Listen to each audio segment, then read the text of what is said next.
you described the previous headset as kind of like this janky headset, right? So then I'm sure not only with the logistics of getting the audio to transmit through water, right? That was a huge hurdle. But even now you could kind of make everything or create it how you want it and how you feel is user-friendly, maybe more comfortable. What's the most easiest way so that you can actually do the swimming, right? So talk about that, like briefly, what went into the design of this? What kinds of things were some of the big key points to make sure that the Zygo headset and the transmitter and all of these things, how it looked and how it worked for you guys? Yeah, it's a good question. It's kind of a fun question to think back about too. One, we took the experience from using the older headset as information of what we wanted to do or not do. For example, with the old ones, each one you had to plug in itself to charge. Okay. So like, when we were running the classes, it was Charlie lives in London. So it was basically like me charging them. So I had them like all over my apartment charging individually. And then when you took them out, they were like monkeys in a barrel because they just all were free floating. And so we wanted the whole system to be in a charging case where you plug the charging case in and it charged the whole system. In our mind, that was just a much better charging experience. And so we learned that from, the old headset. And then again, that one had kind of wires showing and we wanted it to be sleek and elegant. And because it's a wearable and because we knew it would probably be in the premium category, we wanted it to feel rugged, but also modern and comfortable. I think kind of on a side note, now looking back, I learned that you can either build a product from the inside out. So like starting with the electronics and then figuring out what you want it to look like, or we had started with an ID team. So we had a design of what we wanted it to look like. And then we connected with our engineer and we're like, okay, well now you have to make it work inside this housing or, this aesthetic. I think there's pros and cons to both. I think we made it harder on ourselves to make it work because we had a design in mind. But again, from our perspective, we really wanted it to look and feel like a top-notch product because of what we had seen and experienced with the other model. And so that kind of informed a lot of our decision-making. But again, we learned a ton along the way. We probably spent too much money in some places and not enough in other places and timing. And so, if and when I ever create something else in the hardware world, I've learned a lot from this one experience. Oh, I'm sure. And this is a huge, obstacle going through the steps. And as you mentioned, it took 3.5 years, right, to come with the final model. Briefly explain how the technology of the headset works, because I haven't seen one. I will want to see one, soon. So, sure. I'll be sure to get on that. But does this actually go in your ears, or because you're transmitting the sound wave through your bones, right? Is my understanding of this. So how does it fit on you? Just so that the listeners who are interested, in training with audio, can you describe basically how this headset fits and where you wear it on and things like that? Yeah, sure. So from a system level, so you can Bluetooth connect your phone to the transmitter. The transmitter, from a consumer perspective, just sits on the outside of the pool. It also doubles as a one-way walkie-talkie, so coaches can then communicate in real time. It holds a lot like a stopwatch. But so that transmitter converts the Bluetooth, whatever you're streaming, into the radio frequency that then transmits to the headset. And the headset uses bone conduction technology. So it doesn't go in your ears.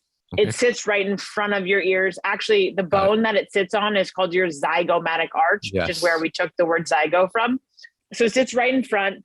And the reason we chose that was, one, for open water sports, it keeps your ears open for comfort and safety. And then two, actually the audio underwater is better than above water because the water helps with the conductivity. So we like that aspect. We include earplugs. Earplugs help with sound fidelity just because it blocks that out.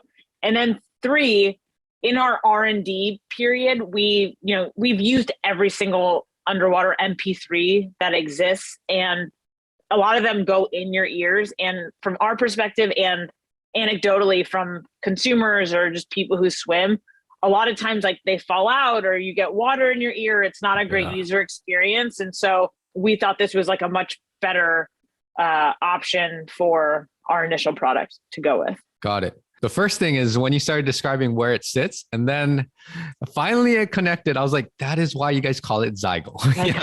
But anyway, that's just a side note. And then the second thing is that, so these other, audio devices, right, that actually go into your ears, because they can't transmit the radio frequency underwater. It's a corded thing, waterproof cord or something. Is that how it works? Yeah, exactly. Okay. So a lot of them have cords that connect to your goggles. So you have to like connect them, and then they go in yours, and they're an MP3 player. So you have to, download and then plug in, which I don't think anyone younger than us has or knows what an MP3 player is. And also, again, the user experience, having to have these like corded things that then attach your goggles, like they're cumbersome, they end up breaking, and they're more of an annoyance than they are helpful. And again, that wasn't our self-fulfilling prophecy. A lot of people said that to us, which is, again, informed the decisions around design. So does this headset, and this is just me, not knowing right now, but does it come in different sizes, or is it like one size fits all and you can adjust it? Or how does it stay so, I guess, tight to your head, right? So that it's not moving around when you're swimming and doing whatever you need to do in the pool. Can you explain a little bit about that fit and how that works? Yeah. So originally, again, we were a little naive, and we're like, we want to make it adjustable because the other one wasn't adjustable. And we learned really quickly that would add a lot to the R&D, borderline not necessarily possible because waterproofing and just because if you're opening and closing stuff and then if things break. So we did a head size study, and we knew that this initial version, it's one size fits most. We knew it would not fit everyone. Like, I don't know that we could have picked a harder product because it's like on the head and it's audio and it's underwater. There's like so many things going on, but we knew that there's going to be about 10% who we call them big brained customers who just, it won't fit. So we have our one size right now. We have a large size that's coming out within the next month or so. And we have like a decent size waiting list for that. So I think that'll open up a massive world for us just because for comfort, and there's a lot of people who swim that I think it'll be better for. And then in terms of it staying on, at the beginning when we were doing a lot of the design, we have a couple Olympians in our network and just people who swim. And our requirement was that when they do a flip turn, when they dive into the water, it cannot fall off. Like, you need to get in the water and it become invisible. It can't be something that you're constantly fidgeting around, because then instead of enhancing your swim, it'll detract from it. And the design of the way that it fits right over your ears and sits here, it's hardware, things go wrong, but we do not get complaints around it falling off at all. It just, the way that we design kind of that ear hook over, and there's just enough pressure where it stays on. That was a big piece of our design, because again, the original one in the classes, like sometimes it would fall off, which like every time made my heart sink, just because it takes you out of that experience. Like, it kind of like busts that bubble. So we wanted it to make sure that it would stay on the head. Your team and everyone that helped with this definitely did their due diligence, because research with anything, right? I can fully relate to this as I go through my studies right now, because this is research. Like, you start with this idea and then you start to learn about something and you realize there's like thousands of other things that I didn't consider, right? And then you have to kind of come back, okay, how am I going to revisit this to make it work, right? So all of these things is super interesting. And I can tell that you guys are still trying to improve the product, right? Make it for different head sizes, make sure that experience is good, right? And this is all just with the hardware side, right? Another question that came to mind was, so, each person, right, has their transmitter, which can double as that walkie-talkie, right?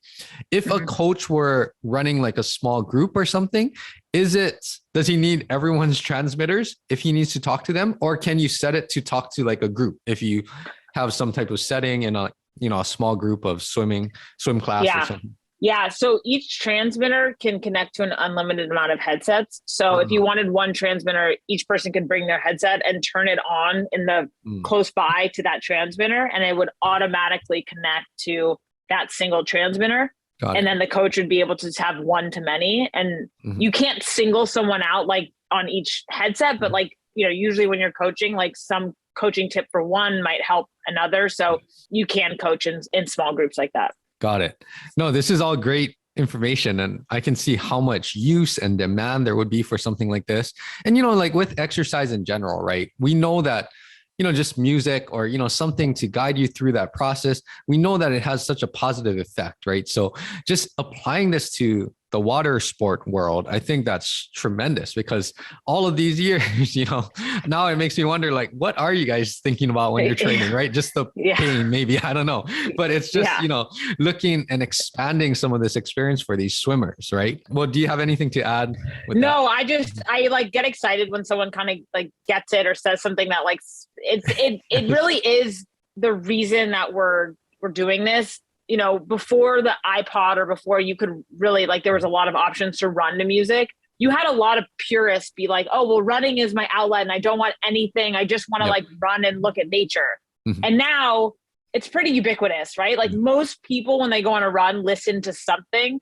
And so our whole thesis on this is that the same should be applied for swimming. Like you should have the option, and you can still be a purist and not listen to anything, but you can also listen to a motivating podcast, or you can listen to a motivating playlist, or you could get technique from, you know, our app of guided workouts or whatever that may be. We're not going for necessarily that person who's training for the Olympics, right? Like we're going for like the mass market of just the consumer who wants to, you know, we have people who are on their like 6th audiobook and they're like, they swim longer and faster because they don't want to get out of the pool because they're finishing their audiobook. And like, that is what we're going for, right? Like that moment where it's like more fun and you are looking forward to the sport as opposed to it being solitary and monotonous in some capacity. So I mean, what you said is right on point. Yeah, that opens up so many opportunities for just, you know, enhancing that experience, like you said.